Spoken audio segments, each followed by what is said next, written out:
Tuhan sertamu.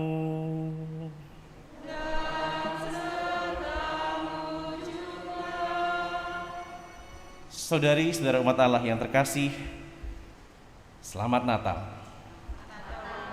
Bagi kita yang merayakan sukacita Natal, gereja terus mengajak kita untuk bersukacita dalam panggilan kita juga.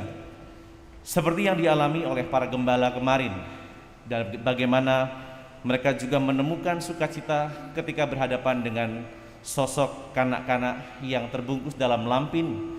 Hari ini gereja mengajak kita juga untuk bersukacita bersama dengan Bapak Yosef dan Ibu Maria dalam pesta keluarga kudus yang kita rayakan hari ini. Panggilan hidup berkeluarga adalah panggilan hidup yang paling banyak dipilih oleh umat manusia. Karena itulah sebagai orang-orang Kristiani, khususnya Katolik, kita diajak selalu berkiblat, selalu mengarahkan pandangan hidup khususnya bagi Anda yang hidup dalam panggilan berkeluarga, agar terus-menerus meneladan Bapak Yosef dan Ibu Maria dalam perjalanan membangun hidup berkeluarga. Perjalanan yang selalu disertai dengan sukacita, kendati juga ada duka cita yang juga harus dialami. Karena itu di awal perayaan ini, mari menyadari dan membawa seluruh keluarga kita masing-masing dalam doa dan menyerahkan mereka dalam belas kasih dan pengampunan Allah. Karena setiap keluarga seringkali juga pernah mengalami kejatuhan dalam kebersamaan. Mari merendahkan diri, memeriksa diri kita masing-masing sambil memohon rahmat belas kasih Allah.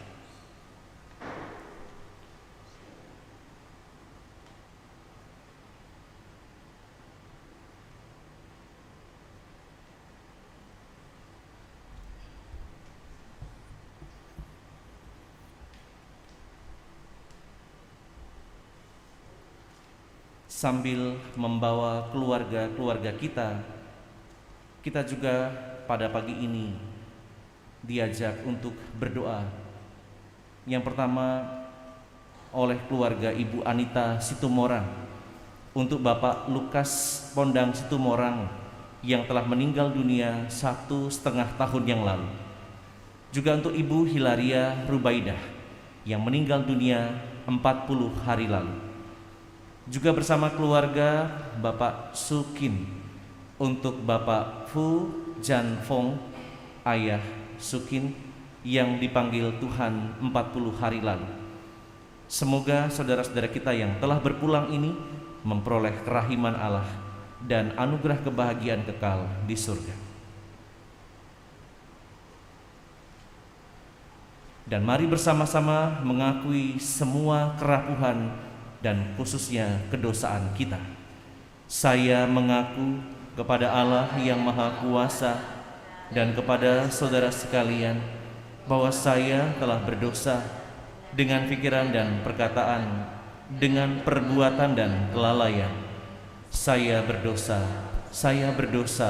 saya sungguh berdosa. Oleh sebab itu saya mohon kepada Santa Perawan Maria, kepada para malaikat dan orang kudus, dan kepada saudara sekalian, supaya mendoakan saya pada Allah Tuhan kita. Semoga Allah yang Maha Kuasa mengasihani kita, mengampuni dosa kita, dan mengantar kita ke hidup yang kekal. Amin.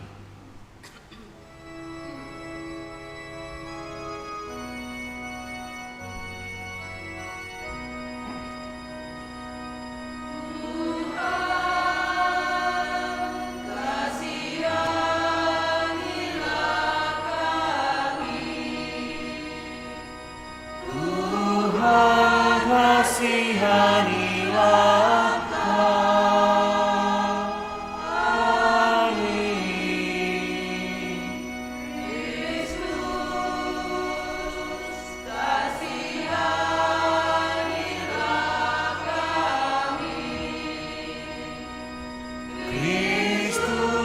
Tuhanlah, sihanilah kami.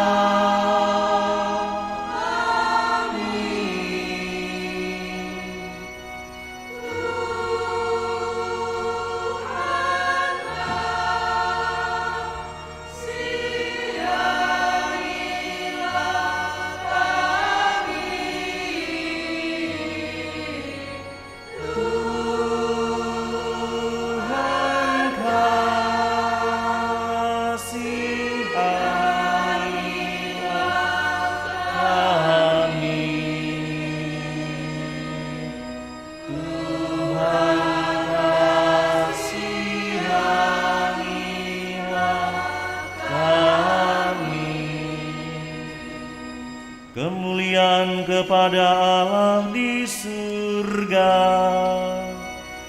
dan damai di bumi kepada orang yang berkenan kepadanya. Kami memuji Dikau, kami meluhurkan Dikau, kami menyembah Dikau.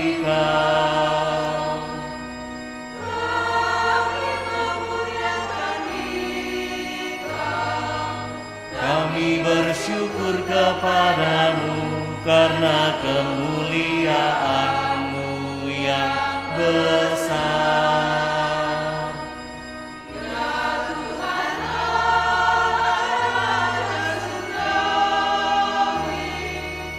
Allah Bapa yang Maha Kuasa,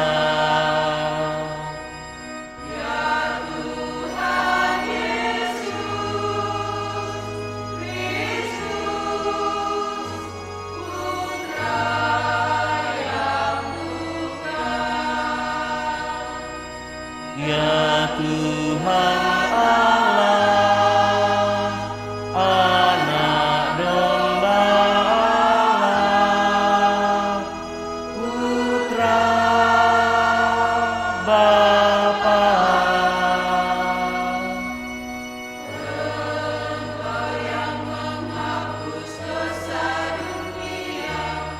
Kasihanilah kami.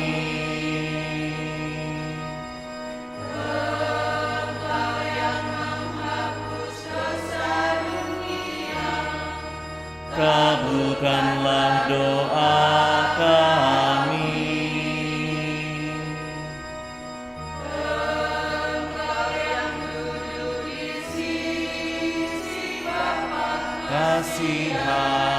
Kasihanilah kami.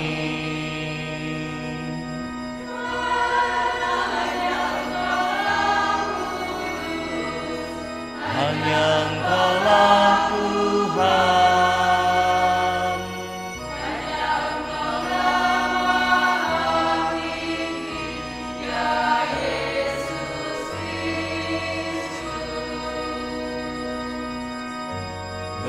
Bersama dengan Roh Kudus dalam kemuliaan Allah Bapa.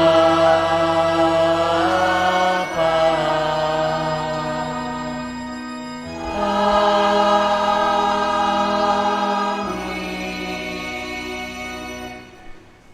Marilah berdoa.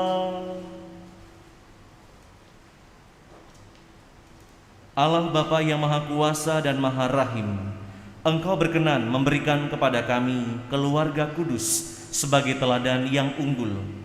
Semoga kami meneladannya dalam keutamaan hidup berkeluarga dan dalam ikatan cinta, agar kami layak menikmati dengan penuh sukacita anugerah hidup ilahi dan hidup abadi di dalam rumah-Mu. Demi Yesus Kristus Putra-Mu, Tuhan dan pengantara kami, yang bersama Dikau dalam persekutuan Roh Kudus, hidup dan berkuasa sepanjang segala masa. Amin.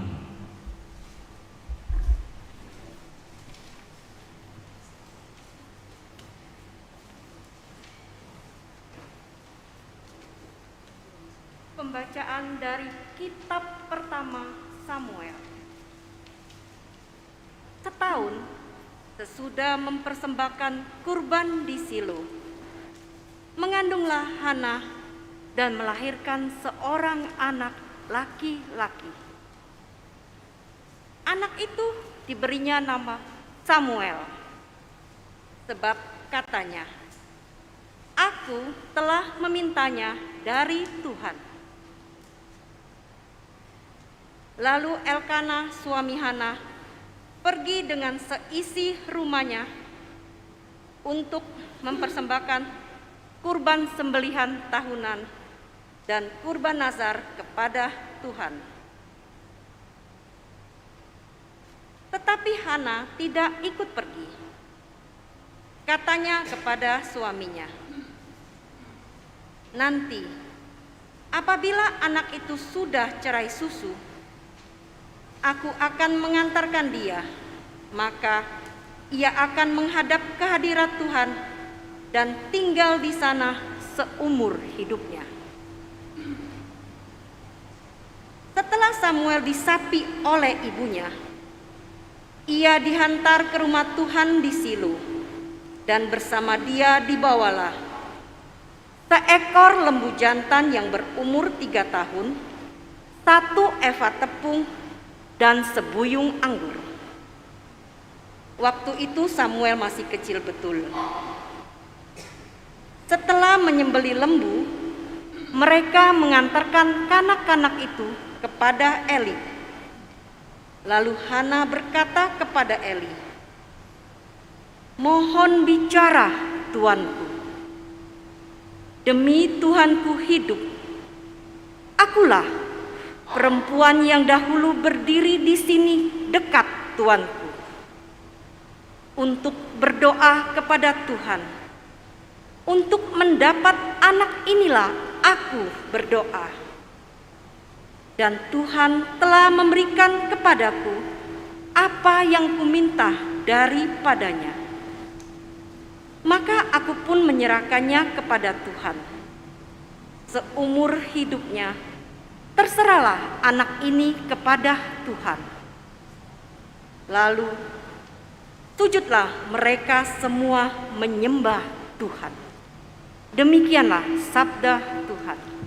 Syukur kepada Allah.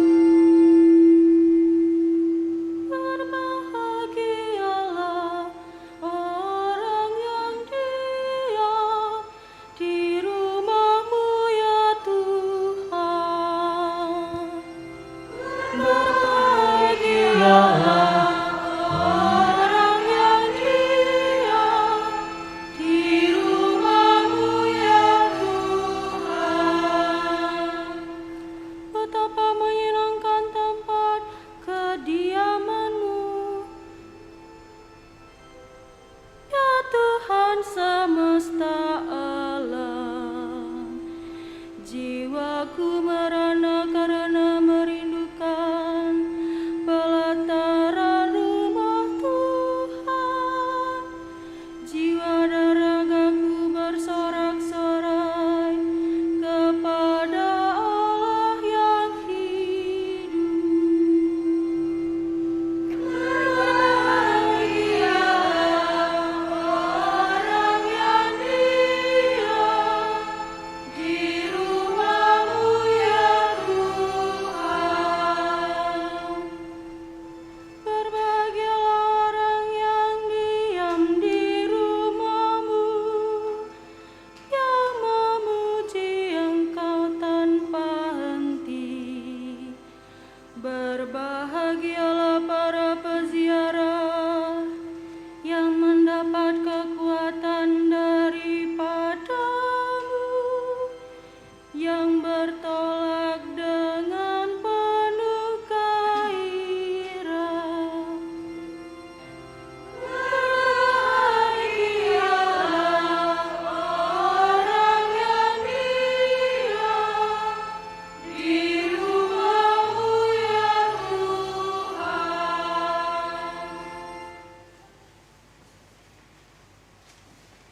Pembacaan dari surat pertama Yohanes. Saudara-saudaraku terkasih, lihatlah betapa besar kasih yang dikaruniakan Bapa kepada kita, sehingga kita disebut anak-anak Allah. Dan memang kita adalah anak-anak Allah.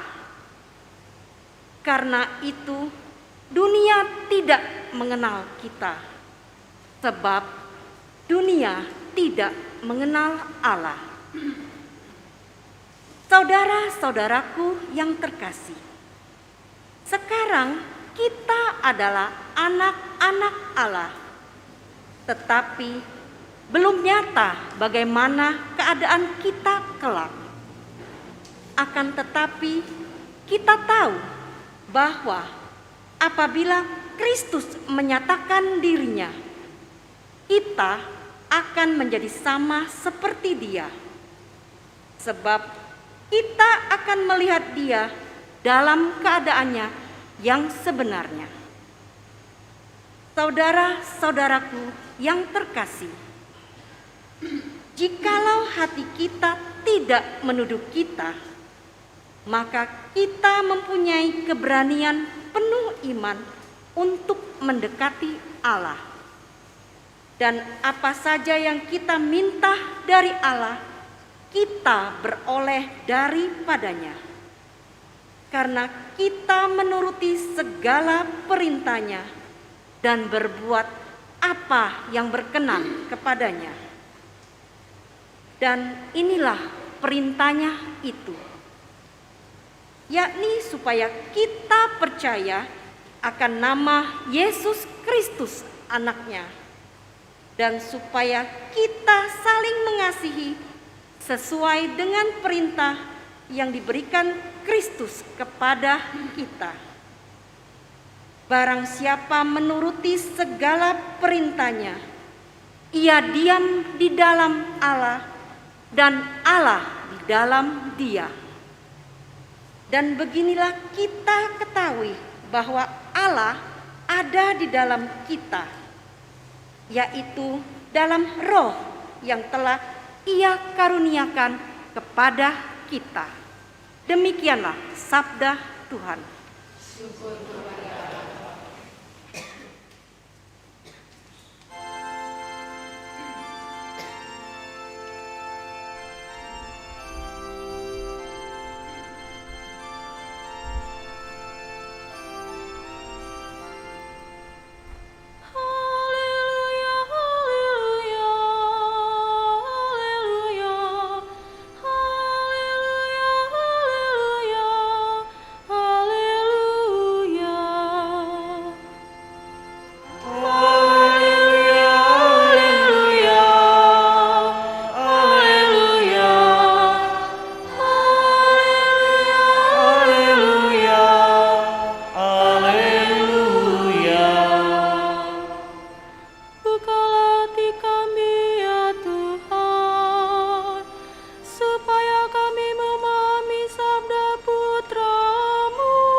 Bersamamu dan bersama rohmu.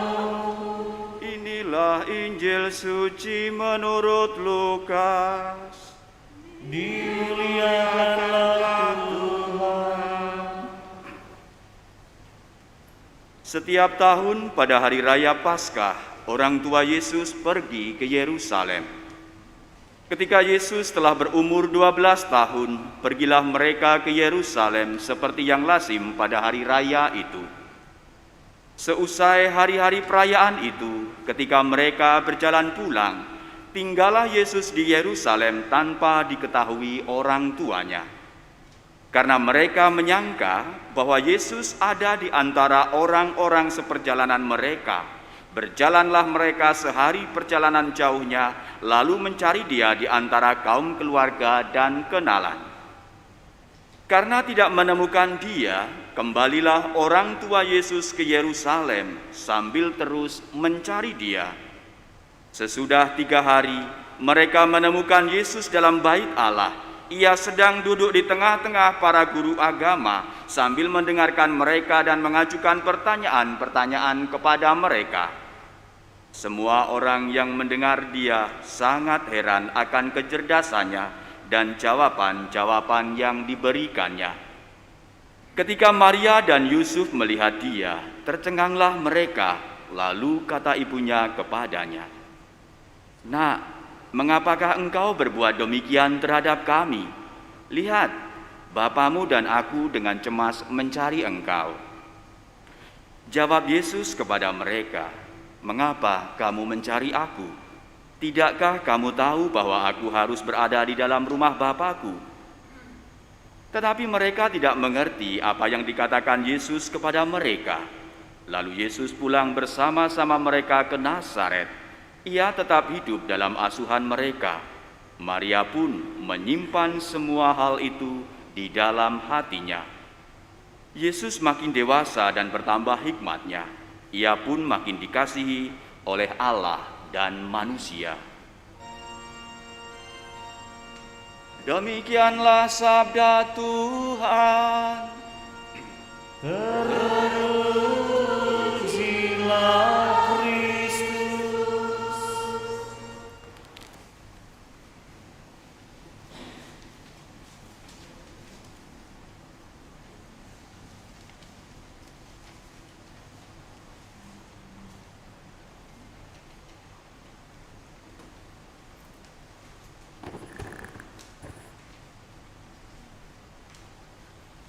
Kalau kita melihat lebih detail perjalanan keluarga kudus ini, ternyata mereka bukan tanpa persoalan. Saudara-saudara terkasih, setelah Tuhan Yesus lahir di kota Bethlehem, lalu tadi digambarkan atau dikisahkan dalam Injil, Yesus sudah ada di Nazaret. Nah, kita akan melihat perjalanan panjang keluarga kudus ini untuk bisa sampai ke Nazaret. Setelah orang Majus yang akan kita peringati nanti bulan Januari pada hari raya penampakan Tuhan, kita mendengar bagaimana Herodes yang menjadi murka. Nanti hari Selasa pada pesta kanak-kanak suci itu akan dirayakan. Selasa besok dalam oktav Natal. Herodes menjadi murka karena orang Majus yang katanya akan kembali tidak kembali ke istananya. Dan situlah terjadi pembantaian massal kepada anak-anak yang berumur 2 tahun ke bawah. Semua anak dipenggal kepalanya. Dan kita tahu setelah orang Majus pulang, malaikat menampakkan diri dalam mimpi Yusuf untuk mengatakan bahwa anak ini segera keluar dari sini. Dan Yusuf dalam ketidaktahuannya, dia taat. Malam itu juga ibunya dan anaknya masih kecil, baru berapa hari itu dibawa keluar. Jadi kan Tuhan Yusuf itu tetap berada di kota Bethlehem sampai Yesus itu nanti diserahkan di Bait Allah, karena baru umur 8 hari harus dipersembahkan kepada Bait Allah untuk disunatkan. 8 hari ya, lalu dari 8 hari kembali ke Bethlehem lagi. Nah, dalam hitungan hari Yusuf harus segera membawa anak-anak Yesus pergi keluar dari daerah situ. Untuk pergi kemana? Nggak tahu. Pokoknya keluar saja. Dan negara terdekat yang di luar Israel adalah Mesir. Kita yang belum pernah jalan kita tuh maksudnya saya juga ya. Kalau Roma ini sudah. Kita yang belum pernah jalan ke Tanah Suci mungkin tidak pernah membayangkan betapa jaraknya itu luar biasa. Kalau yang saya dengar atau yang saya baca, jarak ternyata malam itu untuk berjalan sampai ke Mesir itu kurang lebih 800-an kilo. Menurut yang saya baca ya, benar atau enggak tahu karena saya tidak pernah ke sana. 800-an kilo jarak dari tempat Yesus lahir sampai ke Mesir, dan itu butuh waktu kurang lebih 3 bulanan. Kalau lihat Google Map itu kan jalan yang sudah aksesnya cepat ya. Zaman dulu belum ada jalan aspal atau highway, itu belum ada. Yusuf harus menuntun Maria pada jalan-jalan yang relatif aman dan tidak mudah untuk membawa seorang ibu yang baru saja melahirkan dan baby yang masih merah. Bayangkan perjuangan Bapak Yosef untuk membawa anak-anak itu dan ibunya selamat. Luar biasa. Dan dalam 3 bulanan itu kita bisa bayangkan tidak mudah loh naik keledai, berjalan kaki, kemudian duduk di keledai dan sebagainya. Bunda Maria butuh istirahat. Kanak-kanak Yesus juga butuh dilindungi, tidak bisa 24 jam jalan, nggak bisa. Dan bagaimana Bapak Yosef menjaga betul ibu dan anak ini selamat. dalam perjalanan 3 bulan itu. Maka bisa dibayangkan saudara-saudari, bagi kita yang tidak mengenal kitab suci, betapa tidak mudahnya keluarga Yusuf ini untuk bisa menjalankan karya keselamatan Allah dalam diri sang putra. Wah, kita punya keluarga, punya persoalan masing-masing ya. Bapak Yusuf menjadi sangat tidak mudah karena yang dia harus lindungi adalah putra Allah sendiri. Wah, tapi kan dia kan putra Allah, orang pasti dijaga. Betul, dijaga. Tetapi jaganya itu bukan hanya pikiran kita, tapi juga harus dijalankan dengan pikiran manusia. Kalau memang putra Allah, ngapain Yusuf harus jauh-jauh ya? Tinggal dikelilingi malaikat aja, dibentengi malaikat, selesai. Tidak akan ada orang yang berani menyentuh si kanak-kanak itu. Tapi itu kan pikiran kita. Pikiran Allah berbeda. Maka Yusuf disuruh keluar, berusaha dengan kemanusiaannya untuk melindungi anak itu. Dilindungi pasti, karena karya keselamatan belum terjadi, belum selesai, maka dibawa keluar. Dan tahukah Anda bahwa ketika harus berada di Mesir itu bukan waktu 1 hari, 2 hari, atau 1 bulan, 2 bulan. Menunggu sampai Herodes wafat. Herodes Agung yang membunuh kanak-kanak itu ya. Kurang lebih tahunan sampai Herodes itu wafat. Dan bagaimana mereka harus bertahan hidup di Mesir. Mereka orang Yahudi loh. Ingat sejarah panjang bangsa Yahudi yang diperbudak oleh Firaun.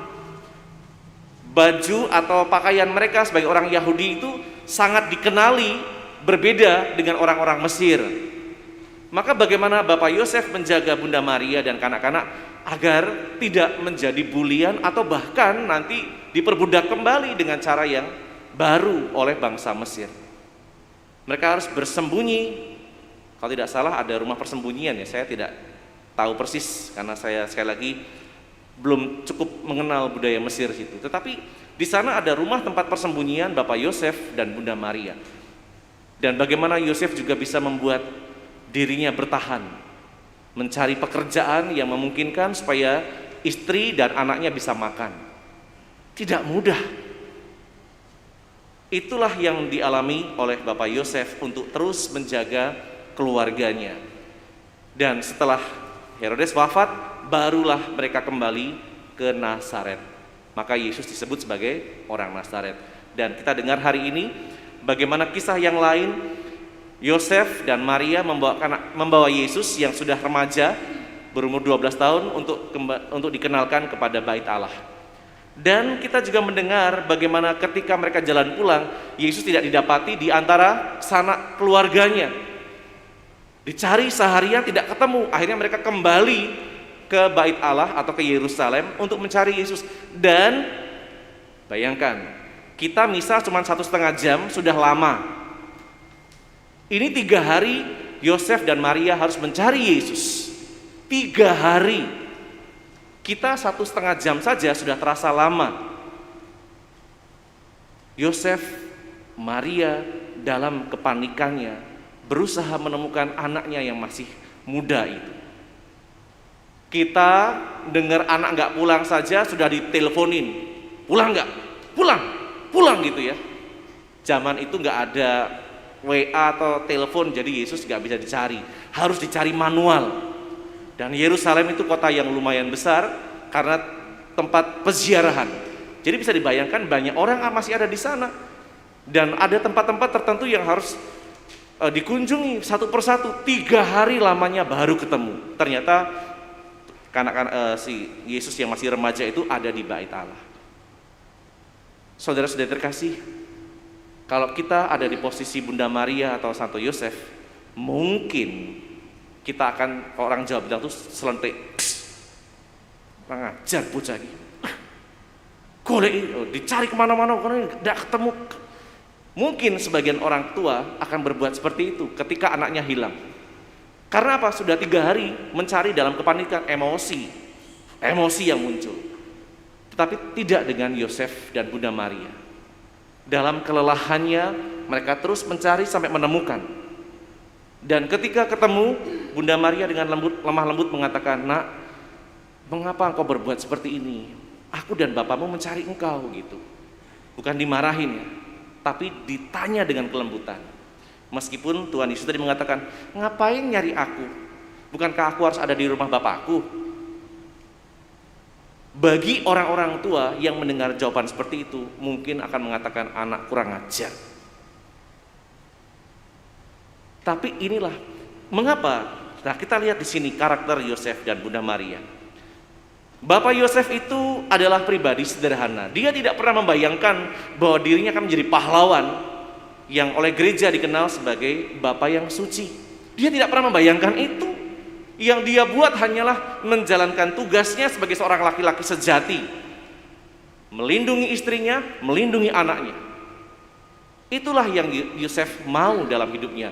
Dia tidak pernah berpikir bahwa satu saat dia akan dapat gelar santo oleh gereja. Tidak. Dia tidak pernah membayangkan atau tidak pernah berencana untuk menjadi orang hebat atau pahlawan bagi keluarganya. Tapi dia hanya menjalankan tugasnya sebagai orang yang taat. Itu karakter Bapak Yosef. Lalu yang berikutnya, dia dipanggil dalam ketidaktahuan menjadi bapak angkat Yesus dan suami Maria. Kita tahu bagaimana Bapak Yosef harus menerima kanak-kanak Yesus yang bukan dari darah dagingnya untuk menjadi anaknya. Hanya melalui mimpi. Nah, kalau orang zaman sekarang dikatakan nanti kamu ambil perempuan itu sebagai istrimu dalam mimpi gitu ya. Mana mau, tiba-tiba hamil, suruh jadiin istri, nyentuh aja enggak. Mungkin orang zaman sekarang kan seperti itu. Saya enggak nyentuh kok dia hamil, suruh jadi istri. Mana maulah, maaf, bekas. Mungkin orang sebagian di zaman sekarang akan berbuat seperti itu. Tapi Yosef hanya dalam mimpi, dia mengerjakan apa yang menjadi kehendak dalam mimpi itu. Dia tidak pernah tahu bahwa Yesus akan menjadi anaknya dan Maria harus diambil sebagai istrinya. Itu Yosef. Kemudian dia juga menjalani hidup beriman taat sebagai imam dalam keluarga. Tadi sudah saya sebutkan contohnya perjalanan panjang sampai ke Mesir, kembali ke Nazaret, dan kemudian hari ini dipersembahkan anaknya itu ke Bait Allah dan dicari 3 hari. Dia menjadi imam, menjadi kepala keluarga yang betul-betul bertanggung jawab. Lalu dia juga sederhana dalam menjalani hidup yang penuh tantangan fisik dan batin. Yosef itu sangat sederhana. Kendati dia harus berjalan ratusan kilo, kendati dia harus mencari pekerjaan yang memungkinkan untuk mereka bertahan hidup, dia tetap mempercayakan hidupnya hanya kepada Allah. Fisiknya pasti lelah, batinnya apalagi. Nah, saya mengajak kita untuk melihat karakter-karakter dulu sebelum nanti kita masuk dalam diri kita masing-masing. Paling tidak ada perbandingan lah, yang bapak itu seperti Yosef, yang para ibu seperti Bunda Maria. Lalu Bapak Yosef juga menjadi bapak yang sejati bagi anaknya. Ketika Yesus hidup dalam asuhannya, dia juga mendampingi bagaimana mengenalkan Taurat. Ibunya memang mengasuh sejak bayi, nanti pada umur tertentu ayahnya lah yang harus mendampingi. Nah, zaman sekarang kan kebanyakan ibu-ibu yang mendampingin anaknya berdoa, bapaknya nanti moles aja. Padahal itu juga terjadi pada zaman itu. Bunda Maria mendampingi kanak-kanak Yesus sampai umur tertentu, nanti setelahnya diserahkan kepada sang ayah dan kemudian baru kepada Taurat. Dan yang terakhir karakter Yosef adalah dia pribadi yang juga mampu menurunkan keahliannya kepada anaknya. Yosef itu ahli dalam dunia pertukangan. Dan kita juga mengenal Yesus sebagai si tukang kayu. Jadi profesinya sama, meskipun di zaman sekarang profesinya berbeda ya. Nanti kita lihat dalam relevansi kehidupan kita. Itu tentang karakter Santo Yosef. Bunda Maria, ini sudah paling banyak kita renungkan.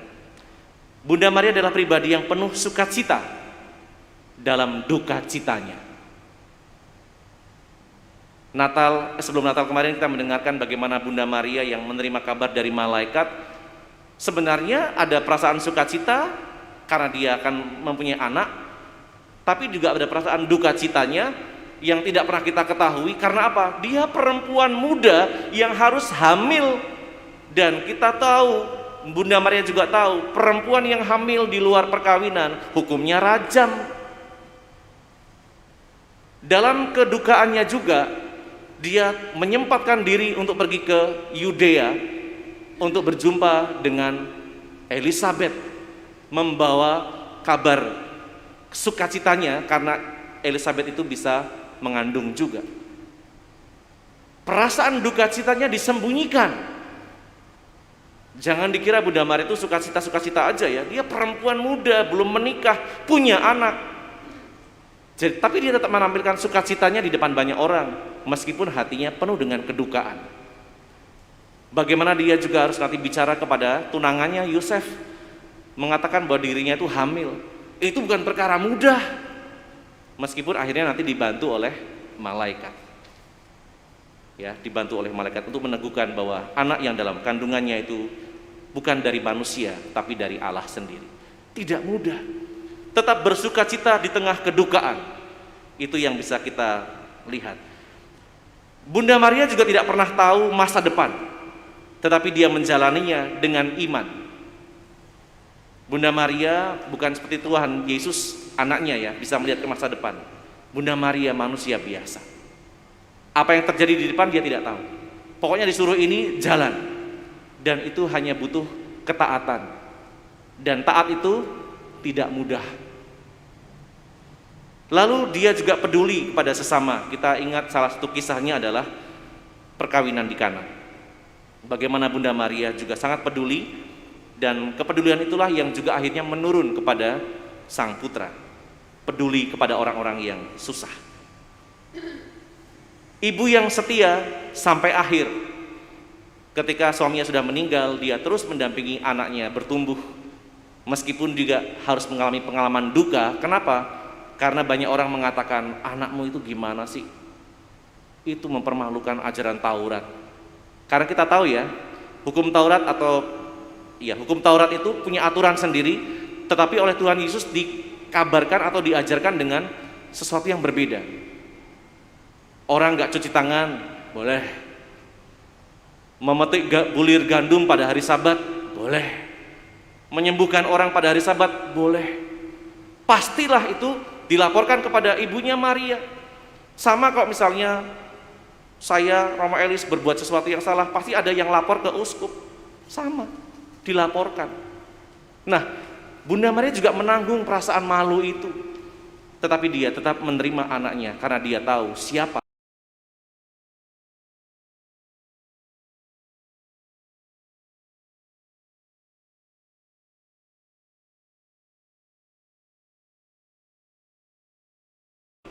dan yang terakhir, Allah itu selalu menjadi pusat hidupnya.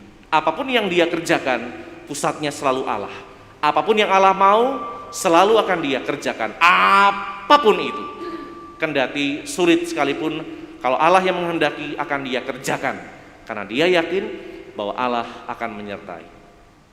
Nah, saudara-saudara yang terkasih, saya akan mengajak untuk melihat relevansi dalam kehidupan kita sedikit saja dengan beberapa contoh supaya nyambung antara Bapak Yosef, Bunda Maria, dan Anda sebagai orang tua yang mau tidak mau harus menjadi garda terdepan dalam pembinaan anak-anak.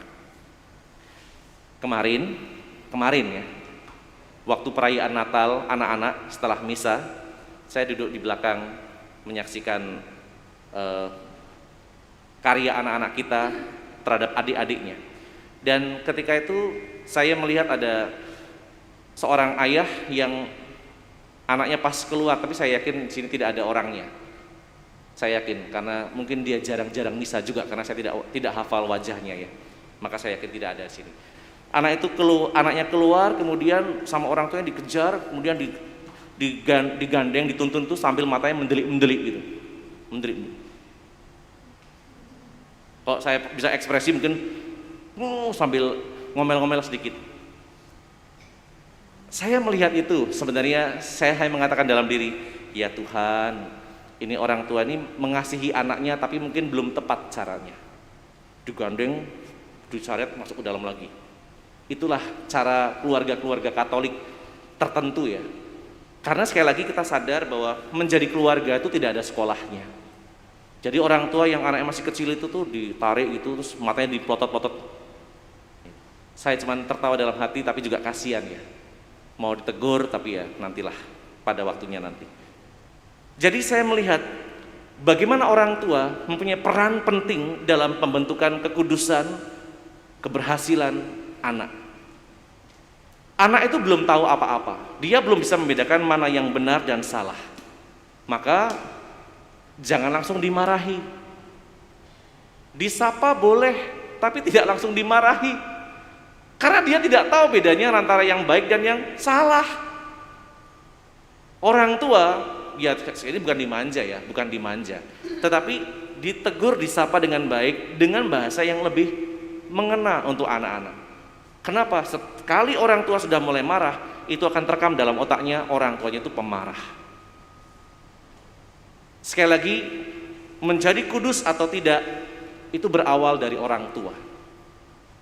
Semakin banyak emosi buruk yang ditawarkan oleh orang tua kepada anak, maka sebenarnya anak juga sedang merekam emosi buruk itu yang akan dia keluarkan pada waktunya nanti. Mungkin dia tidak berani sekarang karena masih kecil, tapi nanti sudah besar. Syukur-syukur dia penuh dengan pertobatan, sehingga dia tahu apa yang dibuat oleh orang tuanya dulu sebenarnya baik, ya, sebenarnya baik, meskipun caranya salah. Itu yang saya ingin katakan. Anak itu belum tahu mana yang benar, mana yang salah, maka jangan langsung dimarahi. Tegurlah dengan cinta. Dan itu sesuatu yang akan membuat anak menjadi terobati. Bapak Yosef dan Bunda Maria, seperti tadi saya katakan, juga ketika tahu anaknya membuat ulah, tidak dimarahi, tetapi disapa, nak, kenapa kok kamu buat seperti ini? Bapakmu dan aku susah mencari kamu, gitu loh. Enggak langsung dimarah-marah atau dibentak-bentak. Yesus tahu, tapi anak-anak kita belum tahu. Nah, itulah yang perlu juga kita sadari.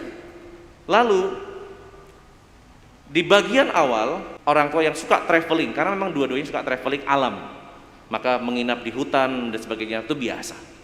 Ada juga orang tua yang hobinya adalah olahraga, maka anaknya juga akan diajak untuk olahraga sehingga mengenal dunia orang tuanya. Ada orang tua yang suka dengan dunia seni, entah seni musik, entah seni lukis, anak juga akan terbiasa melihat orang tuanya. Dan orang tua punya hak untuk mengajarkan semua ilmunya kepada anaknya tanpa kecuali. Itu pada awalnya. Tetapi pada akhirnya mau tidak mau orang tua harus rela kalau anak itu tidak mengikuti jejak orang tuanya. Kalau Tuhan Yesus itu ikut bapaknya ya, bapaknya tukang kayu, dia juga tukang kayu. Pada awalnya orang tua boleh mengeluarkan seluruh kemampuannya, tetapi pada akhirnya anaklah yang memilih untuk apa dia atau bagaimana dia bisa bertahan dalam kehidupan. Orang tua boleh punya ambisi, boleh. Saya teringat dengan sebuah kisah waktu saya tugas di tempat yang lain. Ada orang tua yang punya keinginan agar anaknya, kalau zaman dulu ya masih suka orang tua tuh pengen anaknya jadi dokter gitu ya. Meskipun sekarang banyak anak pengen jadi YouTuber, gampang susah. Ibunya ini mengatakan, Romo, saya tuh heran dengan anak saya. Loh kenapa Bu? Saya tuh minta anak saya tuh belajar yang tekun, supaya masuk nanti IPA, supaya nanti setelah masuk IPA, kalau orang IPA itu kan sudah dianggap cerdas ya. Kalau IPS itu tuh kelas 2, enggak. Anak-anak tuh dia suruh belajar supaya nanti masuk IPA, dan setelah nanti IPA kedokteran. Jadi dokter itu tuh pada zaman itu tuh sangat menjanjikan. Kemudian anaknya nggak mau, dia pengen masuk dalam ITB di jurusan yang bukan kedokteran. Ributlah orang tua, khusus mama dengan anaknya ini. Lalu datang pada saya dan kemudian minta nasihat. Karena tidak bisa membawa nasihat yang baik, sudah kita ajak doa. Diajak doa, yuk kita doa sebentar di kapel, di gereja. Nah setelah doa itu kita doa waktu sujud, kemudian keluar. Bagaimana Ibu? Sudah lebih tenang? Iya Romo, saya sudah tahu jawabannya. Syukurlah. Iya Romo, saya tetap minta anak saya jadi dokter. Tapi selanjutnya dia mengatakan, itu harapan saya minta dia jadi dokter. Tapi sekarang urusan dia untuk memilih mau jadi apa. Nah saudara-saudara terkasih, ternyata bila ada persoalan datang, jangan selalu didiskusikan, tapi bawalah juga dalam doa. Seringkali banyak keluarga lupa melibatkan Allah yang memanggil hidup kita masing-masing dengan doa. Orang tua ribut dengan anak soal pacar, orang tua ribut soal anak dengan pekerjaan, orang tua ribut dengan pilihan, macam-macam. Karena orang tua punya ambisinya tidak pernah terpenuhi, maka anaknya yang jadi korban memenuhi ambisinya. Jangan seperti itu. Awalnya bolehlah ditawarkan. Kalau anak itu memang hatinya di situ, pasti akan meneruskan. Tapi kalau hatinya berbeda, pilihan yang lain, relakan. Karena sekali lagi, kalau dia sudah memilih, pasti Allah akan menjaga hidupnya dengan baik. Tidak enak dipaksa-paksa itu, karena hatinya tidak akan ada di situ. Ada juga seorang teman Romo yang pernah bersharing. Ketika dia masih seminaris, ya namanya seminaris ya, itu kadang-kadang hidupnya gak enak. Bangun tidur jam berapa, makannya tahu tempe, sayur kol dan sebagainya, gitu gak enak. Lalu dia pas pulang ke rumah, dia bilang sama orang tuanya, "Pak, aku males mau terusin jadi pastor." "Loh kenapa?" "Bangun tidur jam segitu, makanya tahu tempe, daging itu seminggu sekali atau seminggu 2 kali, jarang-jarang. Tahu tempe, dia bosan. Maka akhirnya ya sudah, kalau memang itu pilihanmu ya Bapak mau melarang apa? Kamu yang milih kok." Nah ketika anak itu masih dalam keadaan cuti, pagi-pagi dia bangun sekitar jam 2 jam 3 itu, teman Romo itu, dan ternyata dia melihat di dapur ada lampu yang terang. Dia pikir siapa ada, lalu dia nginjen tuh ngintip. Ternyata bapaknya sedang berdoa. Dan dalam berdoa itu dia bersuara, didengar, "Ya Tuhan, kalau memang anakku ini tidak ingin meneruskan panggilannya, ya itu urusan dia. Karena Engkau yang memanggil. Tetapi kalaupun dia tidak mau jadi imam, toh dia tetap anakku yang akan aku pelihara." Dari doa itulah akhirnya teman Romo itu berubah pikiran. Besok paginya dia mengatakan, "Pak, aku tetap pengen masuk seminari, pengen jadi Romo." Ternyata persoalan itu tidak bisa diselesaikan hanya dengan kepala. Maka bawalah dalam setiap situasi kehidupan yang berat, doa. Karena orang seringkali mengabaikan bahwa doa itu tidak ada kekuatan sama sekali. Salah. Mungkin jawabannya belum saat itu. Tapi banyak orang beriman membuktikan bahwa doa itu membawa kekuatan yang maha dahsyat. Maka saudara-saudara terkasih, mari meneladani Bunda Maria, Bapak Yosef, yang dengan tekun menjaga kanak-kanak Yesus untuk tumbuh dalam panggilannya sebagai putra Allah, membawa keselamatan kepada umat manusia. Maka tadi saya katakan, orang tua itu menjadi garda terdepan dalam pembentukan karakter anak. Semakin baik orang tuanya memang belum tentu baik anaknya. Semakin buruk orang tuanya juga belum tentu buruk anaknya.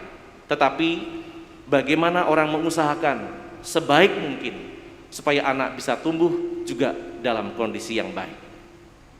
Perayaan Keluarga Kudus hari ini mengajak kita untuk melihat panggilan kita sebagai ayah, sebagai ibu, sebagai suami, sebagai istri, dan khususnya juga Anda yang merasa sebagai anak, masih punya orang tua atau yang tidak punya orang tua lagi. Panggilan kita adalah membahagiakan mereka lewat doa-doa. Tuhan memberkati. Amin.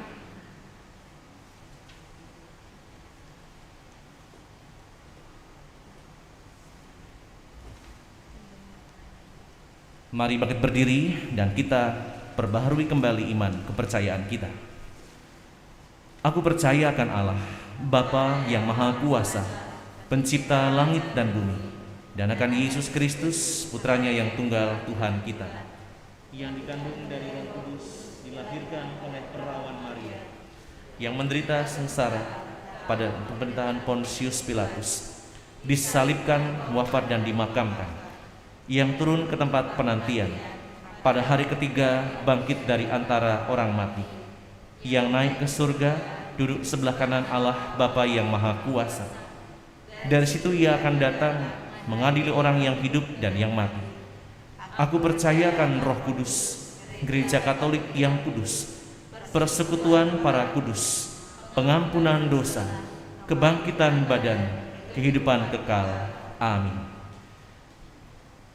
Saudara-saudari, Allah Bapa Maha Pengasih dan Penyayang telah mempersatukan kita semua sebagai keluarganya yang terkasih.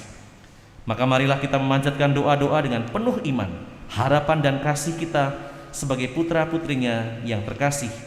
Dan nanti umat menjawab, dengarkanlah doa kami umat-Mu ya Tuhan. Bagi Gereja Kristus, semoga gereja-Mu semakin berkembang menjadi keluarga besar yang mendasari perjuangan perutusannya dengan cinta kasih dan kesetiaan. Marilah kita mohon. Dengarkanlah doa kami umat-Mu ya Tuhan. Bagi para bapa dan ibu, semoga para bapa dan ibu tetap tabah dan tetap penuh pengharapan dalam mengasihi dan mendampingi putra-putri mereka yang tengah tumbuh sesuai dengan kehendak-Mu. Marilah kita mohon. Dengarkanlah doa kami umat-Mu ya Tuhan. Bagi kaum muda, semoga Allah Bapa mendampingi kaum muda kami yang tengah mempersiapkan masa depan dunia sesuai dengan kehendak-Mu. Marilah kita mohon. Dengarkanlah doa kami umat-Mu ya Tuhan. Bagi keluarga kita masing-masing, semoga Engkau memberkati keluarga-keluarga kami dalam usaha menciptakan suasana akrab terbuka dan penuh cinta kasih berdasarkan iman yang mendalam. Marilah kita mohon. Dengarkanlah doa kami umat-Mu ya Tuhan. Bagi keluarga kami yang sudah berpulang, khususnya Bapak Lukas Pondang Situmorang, Ibu Hilaria Rubaidah, Bapak Fu Janfong, semoga mereka yang telah berpulang, terutama saudara-saudara kita ini, memperoleh kebahagiaan karena kerahiman dan belas kasih Allah, dan boleh juga menikmati janji Allah dalam kebahagiaan abadi, dan tetap menjadi pendoa bagi kita yang sedang berziarah. Marilah kita mohon. Dengarkanlah doa kami umat-Mu ya Tuhan. Allah Bapa Maha Baik, demikianlah permohonan kami sebagai ungkapan cita-cita kami akan dunia yang baru, yang lebih baik, khususnya dalam hidup berkeluarga. Dengarkanlah doa-doa kami ini dengan pengantaraan Kristus Putra-Mu, Tuhan dan Juru Selamat kami. Amin.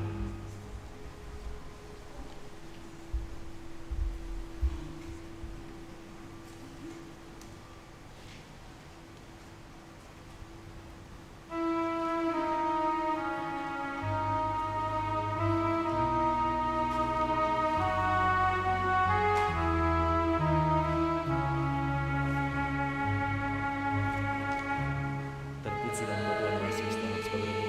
Kami mengenal Dia, kami siapkan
Berdoalah saudari-saudara terkasih supaya persembahanku dan persembahanmu berkenan kepada Allah Bapa yang Maha Kuasa.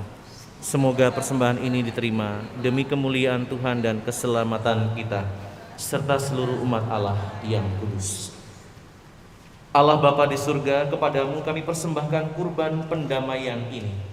Kami mohon dengan rendah hati semoga berkat doa Santa Perawan Maria Bunda Allah dan Santo Yosef, Engkau meneguhkan keluarga-keluarga kami dalam damai dan rahmat-Mu. Demi Yesus Kristus Putramu, Tuhan pengantara kami. Amin. Tuhan sertamu.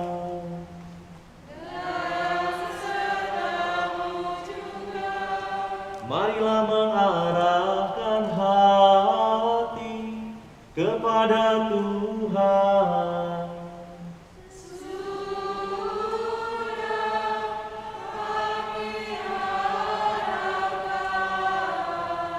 Marilah bersyukur kepada Tuhan Allah kita.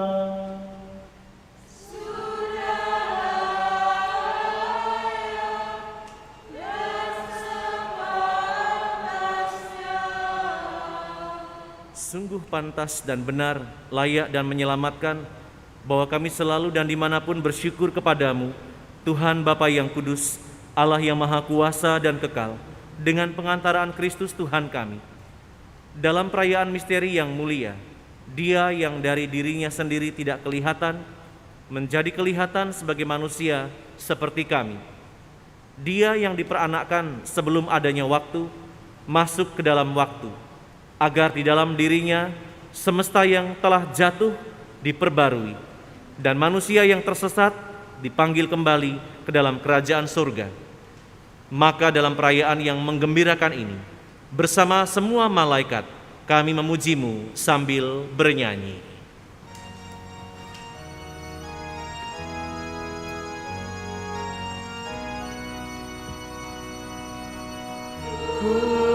Kudus, kudus, kuduslah Tuhan Allah segala kuasa. Surga dan bumi penuh kemuliaan-Mu. Terpujilah Engkau di surga. Diberkatilah yang datang dalam nama Tuhan. Terpujilah Engkau di surga.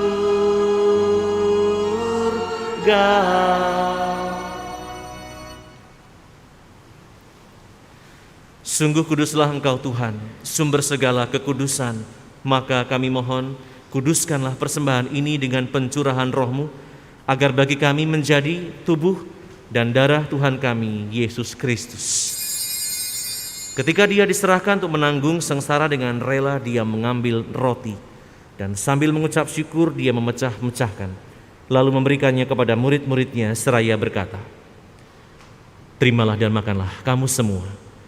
Inilah tubuhku yang diserahkan bagimu."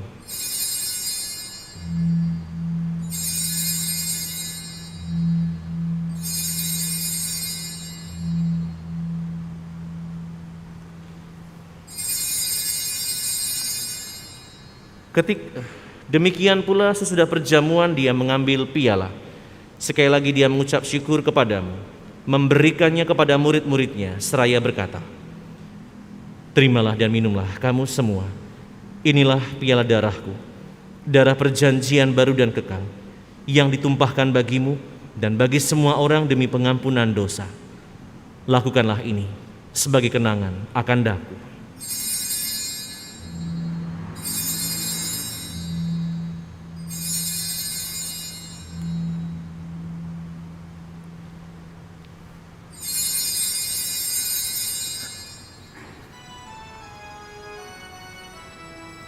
Agunglah misteri iman kita.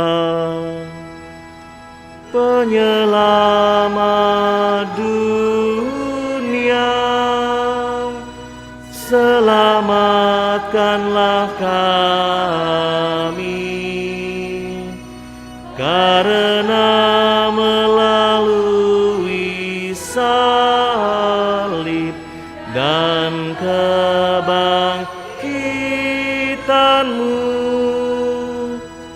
Engkau telah membebaskan kami.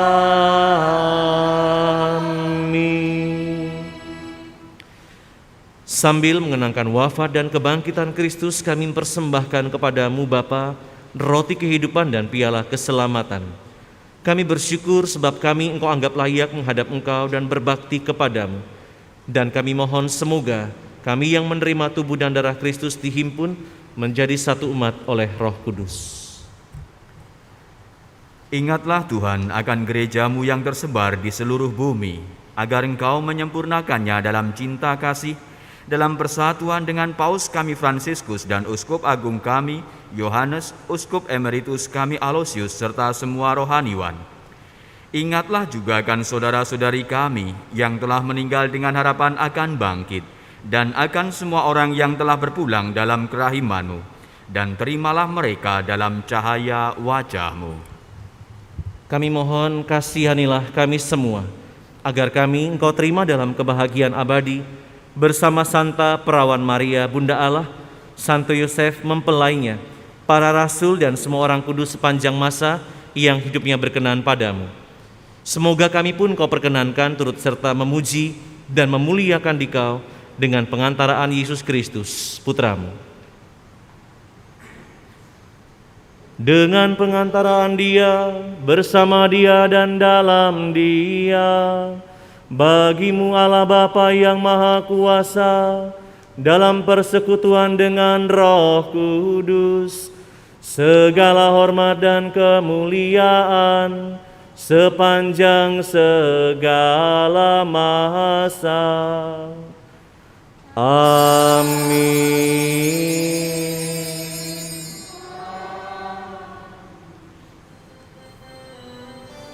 Atas petunjuk penyelamat kita dan nurut ajalan ilahi, maka beranilah kita bersama berdoa padanya.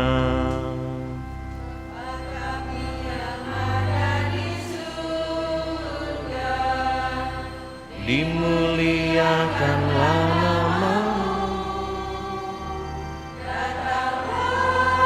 kerajaan-Mu, jadilah kehendak-Mu di atas bumi seperti di dalam surga. Berilah kami rejeki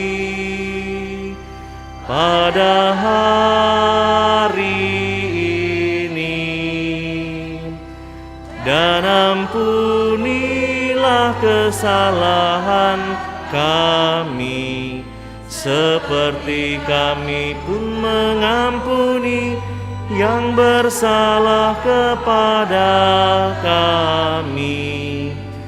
Dan janganlah masukkan kami ke dalam pencobaan, tetapi bebaskanlah kami dari yang jahat. Tuhan, kami mohon bebaskanlah kami dari segala yang jahat. Sudilah memberi damai sepanjang hidup kami, supaya kami yang telah dikuatkan oleh kelimpahan belas kasih-Mu selalu bebas dari dosa dan dijauhkan dari segala gangguan, sambil menantikan harapan yang membahagiakan dan kedatangan penyelamat kami, Yesus Kristus. sebab Engkaulah Raja yang mulia dan berkuasa untuk selama-lamanya. Damai Tuhan bersamamu.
Yang menghapus dosa dunia,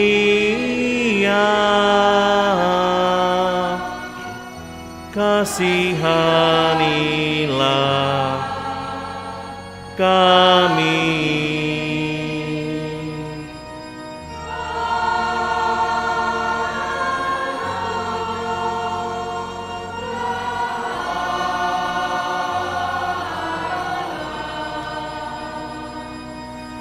Yang menghapus dosa dunia,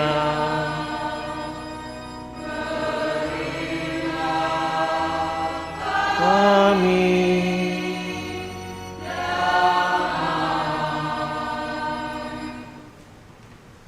Lihatlah anak domba Allah, lihatlah Dia yang menghapus dosa dunia.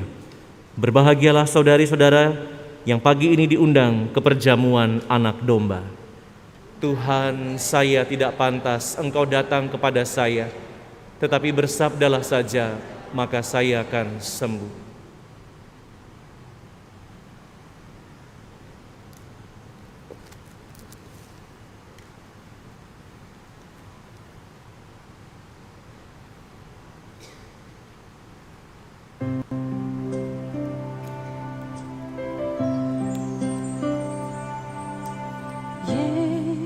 Yesusku, aku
Marilah berdoa.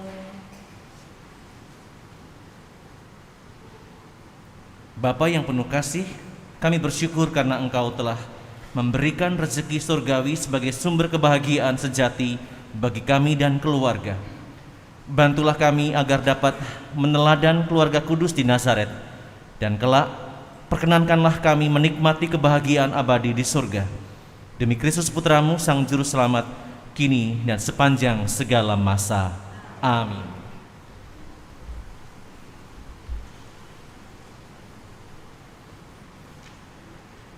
Mohon diperhatikan untuk beberapa pengumuman berikut ini. Yang pertama, petugas liturgi Misa Hari Raya Penampakan Tuhan, Hari Raya Anak Misioner Sedunia, tanggal 1 Januari jam 6 sore.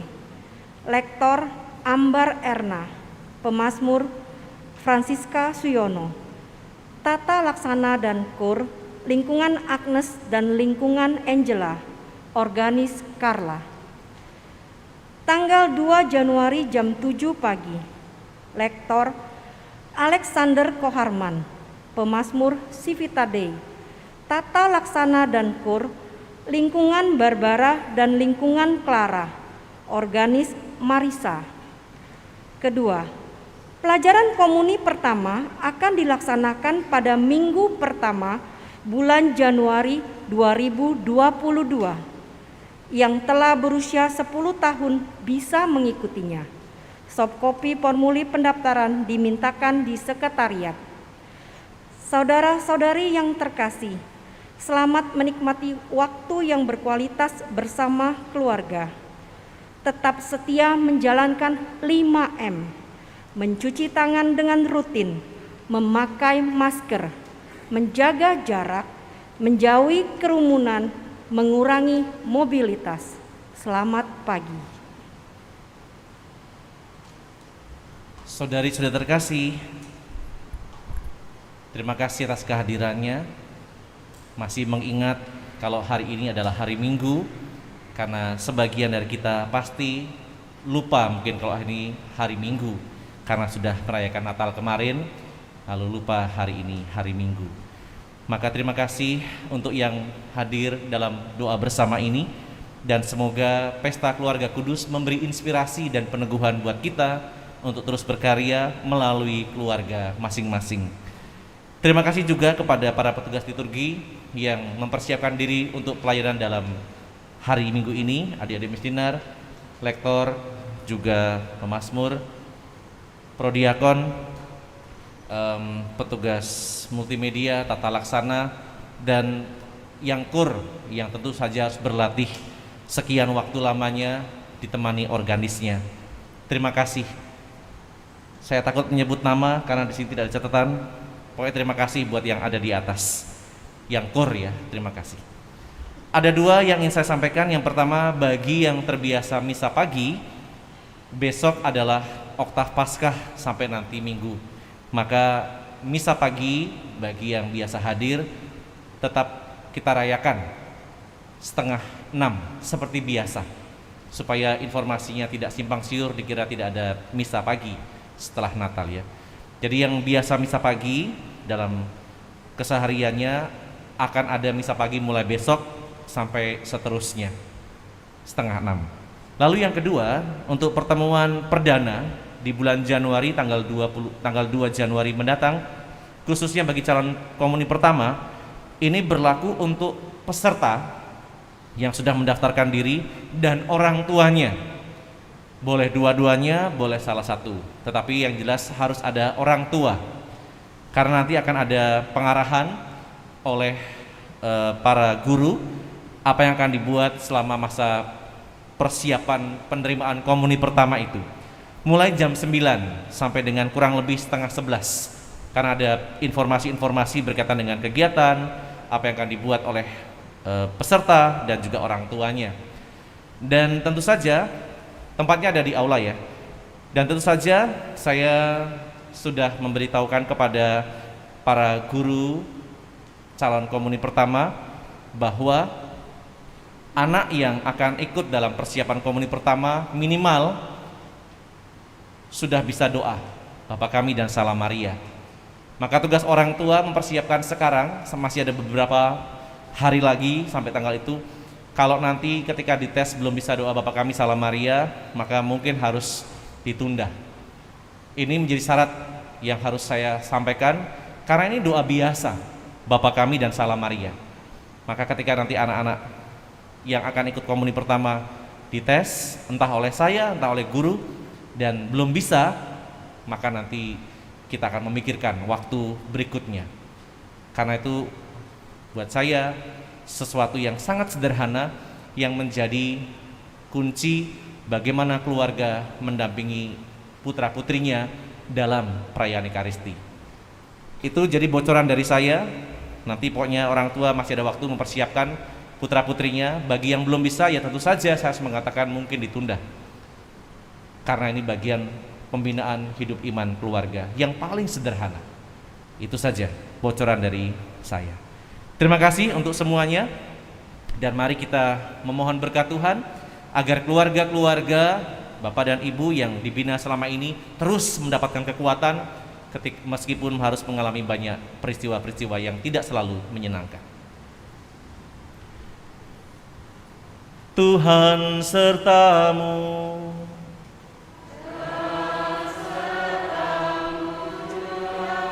Allah yang Maha Kuasa melimpahkan berkat-Nya kepada saudara sekalian, Bapa dan Putra dan Roh Kudus. Amin. Pergilah, misa sudah selesai. Syukur kepada Allah.